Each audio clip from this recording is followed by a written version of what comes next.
Hello guys, पुण्याजवळ one day trip करायची आणि लवकर घरी यायचंय, पण कुठे जायचं समजत नाही. चला मी सांगते. लोणावळा हा पावसाळ्यात सगळ्यात भारी लोकेशन आहे. दापोडीवरून लोणावळ्याला जायचं तिकीट 15 रुपये पर पर्सन. 12 पर्यंत ट्रेन पकडायची आणि पिंपरी चिंचवड, देहू रोड, कामशेत, कान्हे एक्सेट्रा अशा स्टेशनवरून ती ट्रेन जाते.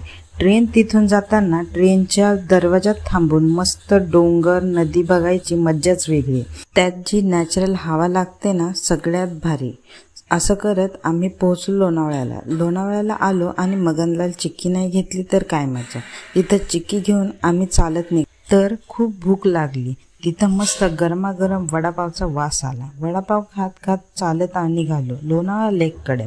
लोणावळा स्टेशनपासून फक्त 3 किलोमीटरवर लोणावळा लेक आहे. तिथं पोहोचलो.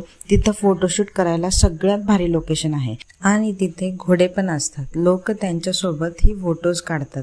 तिथून पुढे गेलात तर धबधबे बघायला मिळतात. तिथं आम्ही पोहोचलो आणि पाऊस पडायला लागला. मग आम्ही पाऊस पडत होता तर कांदा भजी खाल्ली आणि पुढे गेलो. पाऊस कमी असल्यामुळे धबधब्याला पाणी कमी होतं, पण जेव्हा खूप पाऊस पडतो ना, तेव्हा जिथं जाताल तिथं धबधबे बघायला मिळतात.